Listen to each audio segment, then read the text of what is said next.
예, 그럼 오늘 재판의 쟁점은 무엇이고 어떤 내용의 심리가 진행되는지 함상환 변호사 그리고 김태훈 기자와 이야기 나누겠습니다. 어서 오십시오. 예. 먼저 김 기자, 일단 윤 대통령이 오늘 재판에 출석을 했다고 봐야 할까요? 네, 일단 윤 대통령은 오늘 헌법재판소에 왔습니다. 예. 그래서 심판정에 출석을 했었고요. 예. 그런데 이제 지금 현재 퇴정을 해 있는 상태입니다. 네. 이에 대해서 윤 대통령 측은 이렇게 밝혔는데요.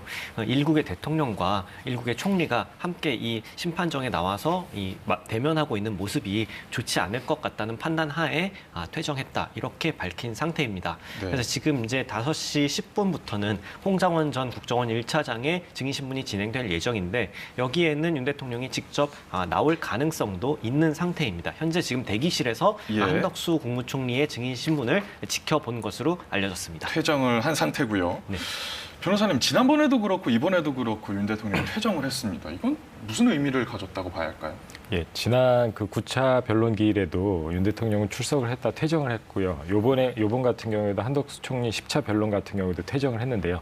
두 개의 의미는 제가 봤을 때는 조금은 차이가 있는 것 같습니다. 그러니까 9차 변론 같은 경우는 증거조사라든지 아니면 입장 표명한다는 게 명확히 미리 예견된 상황이었고요. 예. 이 상황에서 윤 대통령 측 변호인이 얘기한 것처럼 사실은 이런 증거조사 절차에 대해서 윤 대통령이 특별히 할 그 절차 과정에 개입할 것이 없기 때문에 그런 측면도 있고 예. 또 하나는 추측컨대 아무래도 그 증거조사와 관련돼 가지고 형사 절차에 있어서 증거 기록들이 채택된 부분에 있어서 뭐 불편함이랄까 부당함이랄까 이런 부분을 좀 주장하기 위해서 한 게 아닐까 생각되고요.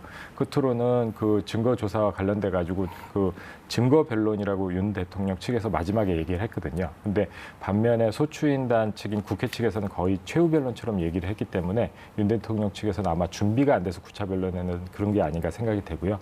반면 10차 변론에서는 앞서 말씀하신 것처럼 윤 대통령 측과 한덕수 국무총리 사이에 있어가지고 증인신문을 할 때 아무래도 조금 불편한 부분이 있기 때문에 이런 측면에서 그 증인신문 과정에서 좀 빠진 게 아닌가 이렇게 생각됩니다. 예.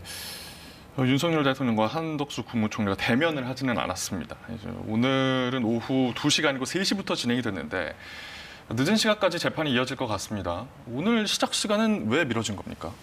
네, 그것은 이제 윤 대통령 측의 요청에 따른 겁니다. 예. 네, 이제 오늘 오전에 윤 대통령 형사재판의 첫 그 공판 준비 기일이 있었거든요. 근데 이제 윤 대통령 측은 이 공판 준비 기일을 준비해야 하니 좀 기일을 미뤄달라고 요청을 했었습니다. 하지만 이제 현재는 이것은 불허했습니다. 예. 왜냐하면 이미 이제 그 시간대가 다르고 오전과 오후 시간대가 다르고 또 이미 증인들에 대해서는 좀 출석 통보를 했기 때문에 좀 혼선이 생길 수 있다. 그리고 윤 대통령이 이 헌법재판에 당사자로서 출석할 의무는 없다. 이런 점들을 고려해서 기일 연기 신청은 받아들이지 않은 건데요. 네. 이에 대해서 윤 대통령 측은 그래도 좀 무리가 있다. 이 대리인단이 같은 변호사들인데 저쪽 재판도 준비하고 이쪽 재판도 준비하는 것은 좀 무리가 있으니 시간이라도 조금 연기해달라 이렇게 요청을 해서 지난 기일에요. 헌법재판관들이 평의를 통해서 이 부분은 좀 사유가 있다라고 보고 1시간 국회 측의 동의를 얻어서 1시간 연기를 했습니다. 그래서 오늘 재판은 오후 3시부터 시작이 됐고 지금 현재 5시 10분부터 홍장원 전 국정원 차장의 증인신문이 시작되는데 예. 윤 대통령이 이곳에 지금 현재는 지금 심판정에 입정을 했다고 합니다. 알겠습니다. 그럼 오늘 뭐 주요 증인들부터 짚어볼까요? 네, 그렇습니다. 이제 지금 3시부터 5시까지는 한덕수 국무총리에 대한 증인신문이 이루어졌습니다. 예. 이 한덕수 국무총리는 이 국무회의에 참석했던 2인자지 않습니까? 그래서 이 국무회의의 절차적 정당성 이런 질문이 주를 이뤘는데요. 한덕수 국무총리는 이에 대해서 당시 국무회의는 실체적, 절차적 흠결이 있었던 것으로 생각한다 이렇게 얘기를 했습니다. 예. 그러나 이게 정말로 그래서 위법한 국무회의인지 아닌지 이 판단은 자신이 하는 것이 아니라 이런 헌법재판소라든지 다른 기관, 법원이라든지 이러한 기관에서 할 것으로 보인다. 이렇게 얘기를 한 상태입니다. 그리고 이제 오후 5시 지금부터는 이제 홍장원 전 국정원 1차장에 대한 증인신문이 2시간 정도 진행될 예정이고요. 예. 오후 7시부터는 조지호 경찰청장에 대한 증인신문이 예정돼 있습니다. 예. 지금 뭐 한덕수 국무총리에 대한 증인신문은 끝이 났는데 가장 중요한 얘기가 있다면 뭐였습니까? 네, 그러니까 방금 말씀드린 것처럼 이 국무회의에 대해서 한덕수 국무총리가 어떻게 생각을 하는지 이게 좀 중요한 포인트였거든요. 이에 대해서 당시에 이제 국무회의가 열린 장소가 2층이 아닌 그 용산 대통령실의 5층의 대접견실에서 이루어졌는데 이것은 사실 한덕수 국무총리는 처음 있는 일 이렇게 증언을 했습니다. 그러니까 이게 통상의 국무회의는 달랐다 이렇게 얘기도 했고요. 그러면서 아까 말씀드렸다시피 실체적, 형식적 흠결이 있었다 이렇게 얘기를 했습니다. 다만 이 비상 계엄이란 소식을 듣고 국무위원들이 순차적으로 와서 결국 어떤 회의라는 게 열렸고 이것이 국무회의로 볼 수 있냐 아니냐는 본인 어떤 개인 총리로서의 개인적 판단이 중요한 것이 아니고 수사기관 혹은 헌법재판소 혹은 법원의 판단을 받아야 된다 이렇게 계속 얘기를 했고요. 또 그리고 이 국무회의가 정당했느냐라는 윤 대통령 측의 질문이 계속 이어지자 계속해서 그것은 본인이 판단할 것이 아니다 이런 취지의 답을 했습니다. 한덕수 총리 같은 경우에는 윤석열 대통령 측이 2번 증인 신청을 해서 채택이 되지 않았습니까? 어떤 영향을 줄까요? 일단 한덕수 국무총리 같은 경우에는 쌍방증인입니다. 뒤에 있는 홍장원 전 차장이나 아니면 조지호 경찰청장은 윤 대통령 측에서 신청한 일방증인이고요. 근데 이런 경우에는 사실은 양날의 검 같은 측면이 있다고 생각됩니다. 그래서 이전까지는 계속 그 증인으로 소환을 했지만 임하지 않았지만 이번에 나와서 뭔가를 얘기할 때 이게 얼마만큼 파급 효과가 있을지를 따져봐야 되는데요. 일단 이 계엄과 탄핵과 관련돼서는 5가지 아시겠지만 쟁점이 있습니다. 그래서 비상계엄 선포 행위, 포고령 1호, 군경 국회 봉쇄 행위, 선관위 압수수색, 그리고 정치인 법관 체포 행위. 이 부분이 문제가 되는데요. 이 중에서 한덕수 총리는 뭐 군사적 부분에는 개입하지 않았다고 했기 때문에 비상계엄 선포 행위랑 관계가 되고요. 비상계엄 선포 행위가 정당화가 되려면은 실체적 절차적 요건이 충족돼야 되는데 아마도 윤 대통령 측에서는 실체적 요건과 관련해서 비상계엄이 전시 기타 사변 이에 준하는 비상사태였고 이에 앞서서 이른바 뭐 줄탄핵이라든지 예산 삭감 이런 부분을 정당성을 강조하기 위해서 한덕수 총리를 증인 소환했다 그러면은 반면에 국회 측에서는 그 절차적인 위법성, 국무회의에 있어가지고 이게 인원이 충족됐는지 정족수가 의안이 제출됐는지 그리고 여기에 대해서 심의가 제대로 이루어졌는지 부서행위가 있어졌는지 이런 부분에서 논의가 됐는데 결론적으로 이번 증인 신청에 있어서는 사실은 한덕수 총리가 종전했던 그 증언을 일관성을 유지하면서 그 실체적 절차적 요건이 다 흠결이 있었다고 주장함으로 있어가지고 약간 윤 대통령 측에는 조금 불리한 진술이 아니었나 이렇게 생각됩니다. 그리고 오늘 있었던 한덕수 국무총리에 대한 증인 신문 종료됐는데 진술 영상 들어와 있습니다. 그 영상 바로 보시겠습니다. 그날 참석자들 말씀을 들어보면 이제 추상목 장관께서는 그곳에 모여 있는 상황이 국무회의라는 생각도 하지 못하였습니다. 이렇게 말씀하셨고요. 조태열 외교부 장관께서는 그거는 저는 이게 국무위원들의 의견을 듣기 위해 총리가 국무위원들을 모은 것이지 국무회의를 하기 위해서 모은 것이라고 생각하지 않는다. 뭐 이렇게 얘기를 하거든요. 그러니까 이제 제가 듣고 싶은 거는 저희가 듣고 싶은 건 뭐냐면 그냥 증인의 개인적인 느낌 그걸 듣고 싶은 거예요. 조금 더 말씀드릴까요? 지금 김영호 통일부 장관은 뭐라고 그랬냐면 자기는 그렇게 생각했다는 거예요. 이건 국무회의가 아니고 국무위원들의 회의, 만남이지 정상적인 국무회의가 아니지 않나 이렇게 생각했다. 이렇게 다 대답을 했거든요. 송미령 장관께서는 뭐라고 얘기했냐면 그 자리가 국무회의라고 생각한 적이 없습니다. 그리고 오영주 장관께서는 그냥 회의지 국무회의라고 생각하지 않았습니다. 이렇게 말씀하셨는데 저희가 증인한테 듣고자 하는 것은 그냥 증인의 생각을 그냥 듣고 싶은 거예요. 그래야 저희들이 사법적인 판단을 하죠. 네, 그래서 아마 지금 우리 각 국무위원들이 가진 하나의 그런 그 회의를 보는 시각 이런 거를 재판관님께서 말씀을 해주셔서 증인의 시각은 어떤가? 대단히 감사합니다. 우선 감사하다는 말씀을 드리고요.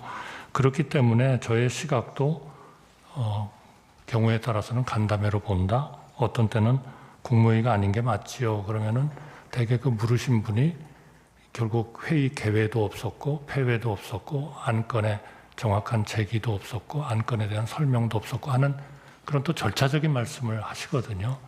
그래서 저도 대개 그런 취지에서 이제 표현을 이렇게 저렇게 말씀을 좀 한 것 같습니다. 그런데 제가 오늘 좀 더 명확히 해야 되겠다고 말씀을 드리는 거는 어쨌든 통상의 국무회의가 아니라는 저의 그 말씀과 그것이 형식적, 실체적 흠결이 있었다고 생각하는 거, 그거는 제가 하나의 팩트로서 분명하게 말씀을 드리지만, 그러나 어쨌든 12월 3일 날 오라는 연락을 받고 국무위원들은 어쨌든 순차적으로 모였고, 또 비상계엄에 대해서 처음 듣고 또 걱정과 우려를 표명도 했고 하기 때문에, 이거를 단순히 저희가 하는 것처럼 그냥 통상의 국무회의와 다르다, 그러니까 이거는 법적으로 어떨 것 같다, 법적인 영향을 미치는 그러한 거에 저희가 이렇게 그 개인적인 얘기를 하는 것은 굉장히 좀 적절치 않지 않냐 하는 말씀 때문에 드리는 거고요.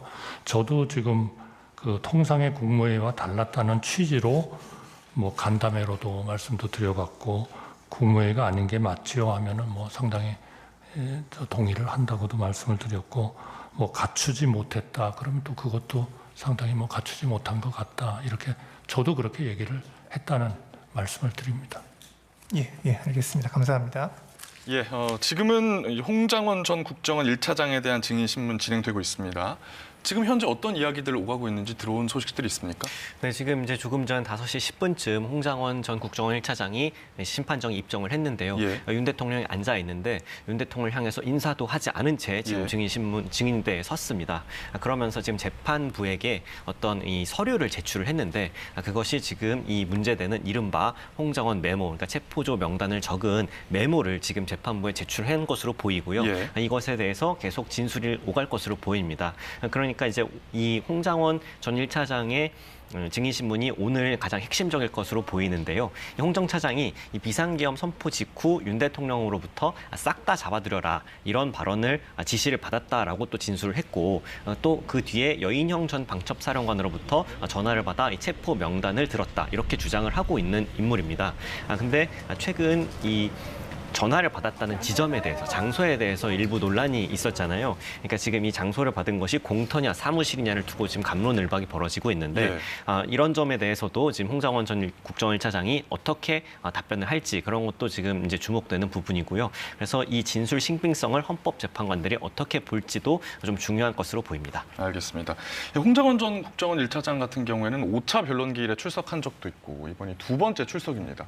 어떻게 보면 헌법재판소에서 2번이나 수락을 했다는 건데, 이건 뭐 어떤 배경을 가졌다고 봐야 할까요? 예. 통상적으로 일반 재판에 있어서도 한 번 소환한 증인을 다시 소환하는 경우는 좀 이례적인 경우인데요. 예. 이번 헌법재판 같은 경우 지난번 그 증인으로 채택했던 홍장원 차장에 대해서 다시 한번 채택하는 거, 그리고 증인신문 기간, 그 시간 자체도 90분에서 120분으로 하는 것 자체는 아마도 헌법재판소에서 재판의 공정성이란 측면, 그 측면을 조금 더 강조하기 위해서 재판 절차에 있어서 이런 부분을 반영한 게 아닌가 생각이 되고요. 일단 앞서 말씀하신 것처럼 홍장원 차장에 있어서는 두 가지 측면이 있습니다. 내용적인 측면에서는요. 첫 번째는 싹 다 잡아들여라는 뭐 이른바 전문 진술에 대한 증거, 능력, 그리고 또 하나는 홍장원 메모로 불리는 그 부분, 체포 인원 명단이 나온 부분, 이 부분에 대해서 신빙성 판단이 아무래도 지난번 조태영 국정원장의 메모의 종류가 여러 가지가 4가지 정도 있고, 그 메모 작성 장소도 다르고 이런 주장이 있기 때문에 그런 부분에 있어서 신빙성을 좀 다툴 것으로 생각됩니다. 예. 그리고 오늘 마지막 증인이 조지호 경찰청장입니다. 그동안 건강상의 이유로 계속 불출석 사유서를 냈는데 오늘은 출석합니까? 네, 그렇습니다. 이제 조지호 경찰청장 같은 경우는 오늘 오후 7시 증인신문이 예정이 돼 있습니다.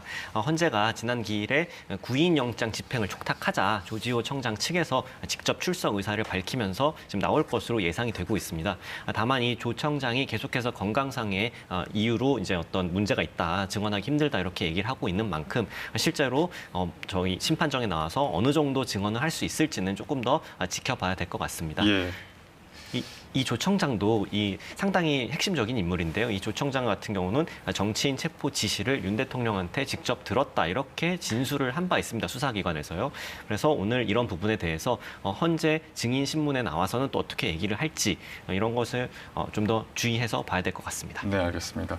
오늘이 10차 변론입니다. 변호사님, 변론 종결은 언제쯤으로 예상됩니까?